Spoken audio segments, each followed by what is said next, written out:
Disclaimer under Section 107 of the Copyright Act 1976. Allowance is made for fair use for purposes such as criticism, comment, news reporting, scholarship, and research. Fair use is a use permitted by copyright statute that might otherwise be infringing. Non-profit, educational, or personal use tips the balance in favor of fair use. So ஹேஸ் இன்றைக்கி என்ன பார்க்க போகிறோம், become a cheat level skill thief chapter 8 தான் பார்க்க போகிறோம்.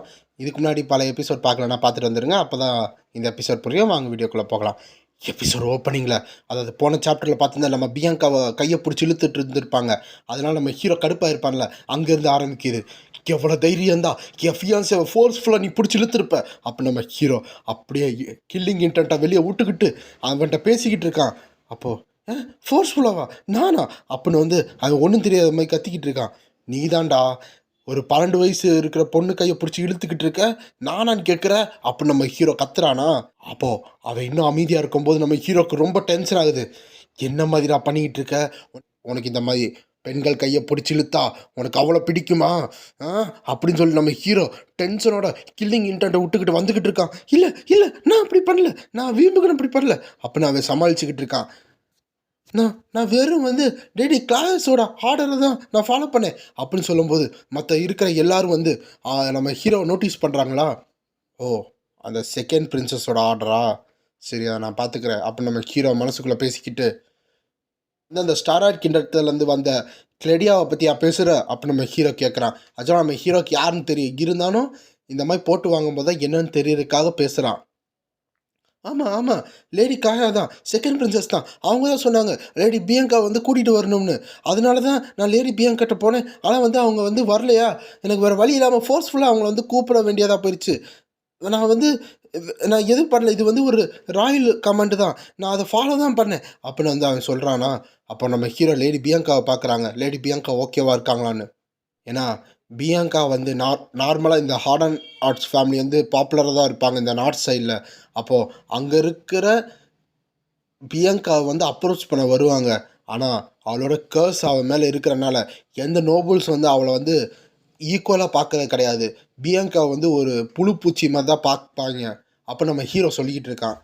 அது போக அந்த பிரின்சஸ் எப்பவுமே இந்த மாதிரி ஃபாலோவர்ஸ்ட்டை எந்த இதுவும் சொல்ல மாட்டாளே, எதுக்கு ஸ்பெசிஃபிக்கலாக இவளை வந்து சமன் பண்ணா. அப்போ நம்ம ஹீரோ யோசிக்கும் போது தான் அவளுக்கு ஒரு பொறி தட்டுது. ஒருவேளை இது நான் இந்த இடத்துக்கு வந்தனாலையா, அவளை வச்சு பார்க்கும்போது அவளுக்கு ஏதோ ஒரு கனெக்ஷன் இருக்க மாதிரி இருக்குது, நம்ம ஹீரோ வரும்போது நோட்டீஸ் பண்ணியிருப்பான். அப்போது இதுக்கு அவன் தான் காரணமா அப்படின்னு ஹீரோ கடுப்பாகிறான். ஊடா அச்சர் ஆனெக்ஸ் தானே அவனுக்கு இருக்குது, அவன் சார்லட் மேலே தானே சுற்றிக்கிட்டு இருந்தான், இப்போ என்ன பண்ணிக்கிட்டு இருக்கான் அவன், எதுக்கு அவன் இப்படி பண்ணுறான் அப்படின்னு நம்ம ஹீரோ கடுப்பாகிட்டு இருக்கான். ஏன்னா அந்த ஸ்டார் சான்ச்சுரியில் வந்து சார்லட் வந்து அவளை வந்து ஹியூமிலேஷன் பண்ணியிருப்பான், அதாவது அவமானப்படுத்தியிருப்பான். அதனால் அவனோட மென்டாலிட்டி வந்து ஹேட்டுக்கும் அட்மிரேஷனுக்கும் நடுவில் வந்து சுற்றிக்கிட்டு இருந்துச்சு. இப்போ கடைசியாக அவன் என்ன பைத்தியமாயிட்டானா அப்படின்னு நம்ம ஹீரோ சொல்லிக்கிட்டு இருக்கான். எனக்கு தெரிஞ்ச அளவு அவன் வந்து சார்லட்னால டிஃபீட் ஆகிருப்பான். ஆனால் எதுக்கு வந்து அவன் வந்து என்னையை பார்த்தான், எதுக்கு அவன் என்னையை நோட்டீஸ் பண்ணான், அவனுக்கு எனக்கு என்ன பிரச்சனை இருக்குது. சரி, இதை பற்றி யோசிக்கவேணா. எதுக்காக அவன் வந்து பியங்காவை இதுக்குள்ளே இழுத்து விட்டான் அதுதான் எனக்கு தெரிஞ்சாகணும். அப்போ நம்ம ஹீரோ திரும்பி கில்லிங் இன்டென்ட்டை விட்டுட்டு அவன்கிட்ட வரானா அப்படின்னு வந்து அவன் கத்துறான். சரி, நீ இந்த இடத்த விட்டு கிளம்பு அப்படின்னு நம்ம ஹீரோ சொல்கிறான். கிளம்பா, அப்போ நீங்கள் என்னை விடுறீங்களா அப்படின்னு வந்து அந்த பையன் வந்து கொஞ்சம் ரிலீஃப் ஆகி சொல்கிறான். ஆமாம் நான் இந்த இடத்த விட்டு போகிறேன், பிரின்சஸை பார்க்க இல்லை, அந்த அனெக்ஸை பார்க்க அப்படின்னு சொல்கிறான். அனெக்ஸா, லார்ட் அனெக்ஸா, எதுக்கு, அவங்கள எதுக்கு பார்க்கணும் அப்படின்னு அவன் கேள்வி எழுப்பும்போது, ஏண்டா நீ உன் பிரின்சஸுக்கு வந்து சர்வ் பண்ணும்போது இது கூட தெரிலையா, யார் அவளுக்கு ஆர்டர் போட்டு இதை செய்ய சொன்னான்னு, உன் இன்ஸ்டன்ட் என்ன ரொம்ப டல்லாக இருக்குது, போய் அந்த இதை வந்து இம்ப்ரூவ் பண்ண பாரு அப்படின்னு ஹீரோ சொல்லிட்டு பியங்காவை கூட்டிகிட்டு போயிட்டுருக்கான். வா பியங்கா நம்ம போகலாம். ஓகே கஸ் அப்படின்னு சொல்லி பியங்காவும் 2 பேர் போய்கிட்டு இருக்காங்க. இதை அவன் பார்த்துக்கிட்டு இருக்கான். இந்த சைடு பார்த்தா நம்ம ஹீரோ பியங்காவை கை கொடுத்துட்டு, பியங்கா இனிமேல் எந்த பிரச்சனையும் விடக்கூடாது, இதை நான் இங்கேயே முடிக்கணும் அப்படின்னு நினச்சி போய்கிட்டு இருக்கான்.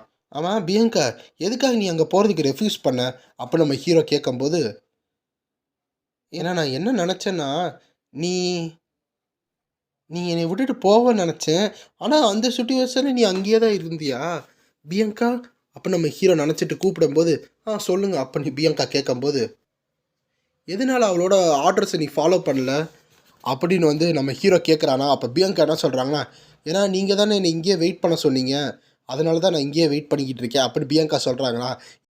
இதை கேட்டு நம்ம ஹீரோ பியங்கா மேலே ரொம்ப அட்மையர் ஆகுறான். சரி வா போகலாம், நீ நல்ல வேலை தான் பண்ணியிருக்க அப்படின்னு நம்ம ஹீரோ வந்து பியங்காவோட தலையை தடவி கொடுத்துட்டு போயிட்டு இருக்காங்க. இந்த சைடு ஒருத்தன் "மியாவ்" அப்படின்னு வந்து ஒரு சவுண்டு போடுது. யாருன்னு பார்த்தா இவன் தான். அந்த 3 பேரில் இன்னொருத்தன் இருந்தான்ல, அவன் வந்து ஓ நீங்கள் வந்துட்டியா, ஆமாம் நான் இங்கே இருக்கிற அந்த அனெக்ஸை பார்க்க வந்திருக்கேன் அப்போ நம்ம ஹீரோ சொல்கிறானா. ஆமாம் ஆமாம், ஏதோ கேஸ் இங்கிட்டு வருவான், அவன் வந்தானா இதுக்குள்ளே விடு அப்படின்னு வந்து என்கிட்ட சொன்னான். சரி இதுக்குள்ளே தான் நீ போகணும் சரியா அப்படின்னு வந்து அந்த டைகர் பையன் சொல்லிகிட்டு இருக்கானா. இந்த பிளாக்கா ஹார்மம் இவன் தான் அந்த டைகர் யூத் தானே, இவனை பற்றி எனக்கு தெரியும்.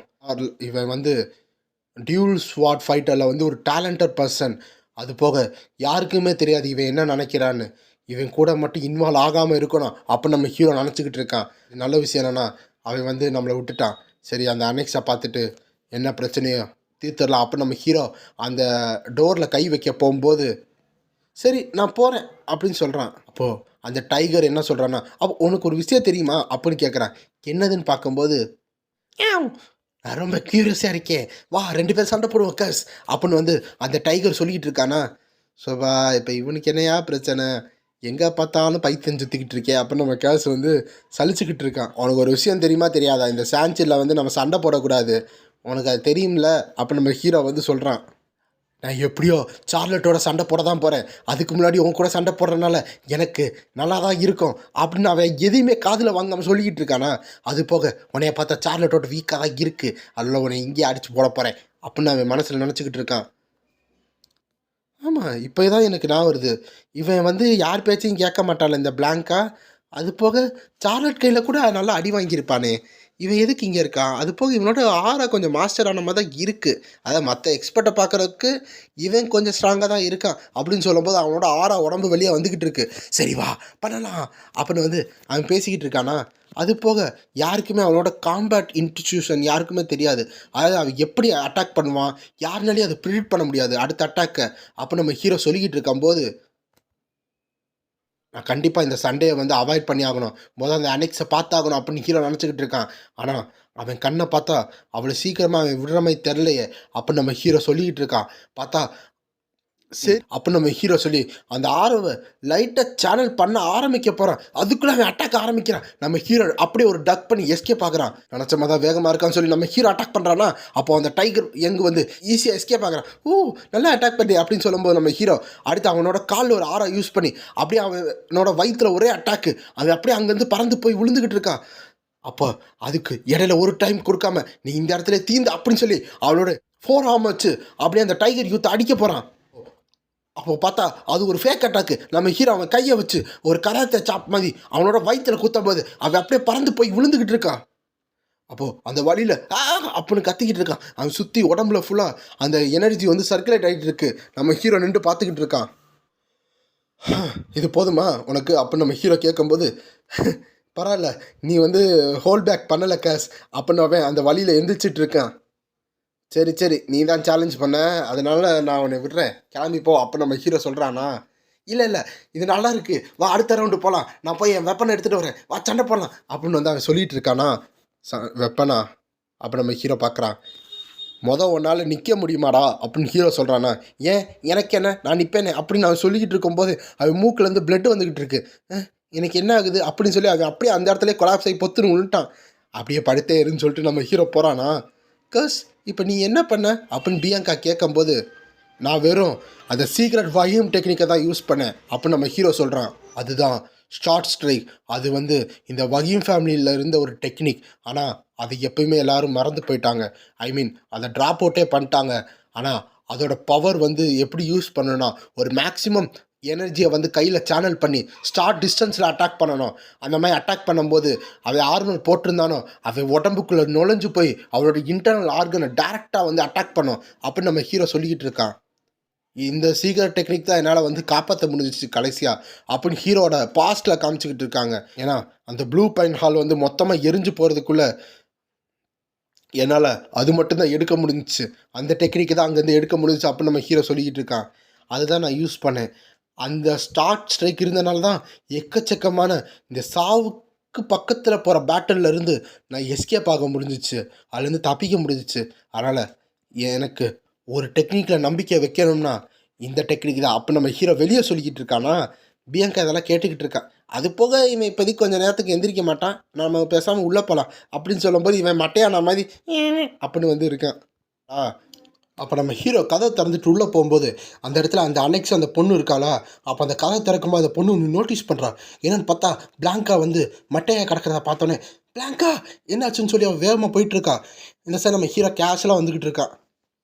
ஓ, நான் நினச்ச மாதிரியே இல்லையே, நீ அந்த பிளாங்காவை வந்து அப்படியே மேனேஜ் பண்ணி டிஃபீட் பண்ணிட்ட போல அப்படின்னு அந்த அனெக்ஸை சொல்லும்போது, ஆமாம் இது உன் பிளான் தானே, அவனை நீ தானே அங்கே நிற்க வச்ச, என்னை டார்கெட் பண்ணுறதுக்காக தானே நிற்க வச்ச. அப்போ நம்ம ஹீரோ கரெக்டாக பாயிண்ட்டுக்கு வரானா, சரி ஏதோ ஒன்று, எதுக்காக செகண்ட் பிரின்சஸை வச்சு என் ஃபியான்ஸை நீ வந்து கூப்பிட பார்த்த, பதிலை சொல்லு, நான் அதுக்காக தான் இங்கே வந்திருக்கேன். அப்போ நம்ம ஹீரோ சொல்கிறானா, ஓ, இதை நீ எப்படி கண்டுபிடிச்சேன்னு தெரில, ஆனால் இது கொஞ்சம் ஸ்ட்ரேஞ்சாக இருக்குது. ஏன்னா நான் ரூமர்ஸில் கேட்ட மாதிரி நீ இல்லையே, மேபி அந்த ரூமர்ஸ் தப்பாக இருக்குமோ அப்படின்னு வந்து அனெக்ஸ் சொல்லிக்கிட்டு இருக்கான்.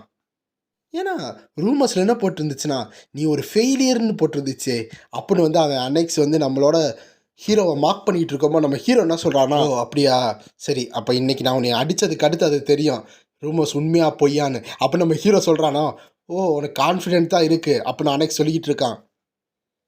சரி சரி இதெல்லாம் இந்த ரூமர்ஸை நான் மாற்றவா அப்படின்னு நம்ம ஹீரோ சொல்லும்போது அவனோட எனர்ஜியை வெளியே விட்டுக்கிட்டு இருக்கான். இல்லை நானே என் கையால் எடுக்கிறேன் அப்படின்னு ஹீரோ வந்து மனசில் நினச்சிக்கிட்டு இருக்கான். இந்த இடத்துல இருந்து ஆரம்பிக்கட்டும் அப்படின்னு ஹீரோ ரெடி ஆகிட்டு இருக்கான். அதோடு இந்த சாப்டர் முடியுது. ஸோ ஃப்ரெண்ட்ஸ், இந்த மாதிரி நான் கேட்டிருந்தேன் எந்தெந்த மிஸ்டேக் இருந்துச்சுன்னா அதை சொன்னால் கிளியர் பண்ணுவேன்னு. அதை ஆக்சுவலாக கிளியர் பண்ணிட்டு தான் இருக்கேன்னு நினைக்கிறேன். ஏன்னா வந்து ஆல்ரெடி நான் 5 சாப்டர் ரெடி பண்ணிட்டேன். பட் எடிட் பண்ண தான் டைம் கிடைக்க மாட்டுது. அது எடிட் பண்ணி முடிக்கணும். நான் ஆல்ரெடி 5 இதுக்கு வாய்ஸ் ஓவர் கொடுத்து வச்சிட்டேன். அதை எடிட் பண்ண தான் முடியல. ஸோ அதை அப்படியே எடிட் பண்ணி முடிச்சுட்டு அதுக்கடுத்து வர வீடியோ எல்லாமே நல்ல குவாலிட்டியாகவும் நல்லா வந்து கொடுக்க நான் ட்ரை பண்ணுறேன். ஸோ நீங்கள் சொல்கிற டவுட் எல்லாம் வந்து ஐ மீன் நீங்கள் சொல்கிற என்கிட்ட இருக்க எல்லா மிஸ்டேக் என்னென்ன இருக்கோ அது எல்லாத்தையும் சொல்லுங்கள். நான் அதை அப்படியே கிளியர் பண்ணிடுறேன். அப்கமிங் வீடியோஸில் அதை நான் கண்டிப்பாக வந்து கிளியர் பண்ணி உங்களுக்கு ஒரு நல்ல கண்டென்ட்டாக ஒரு என்டர்டெயின்மெண்ட்டாக நான் கொடுக்குறேன்.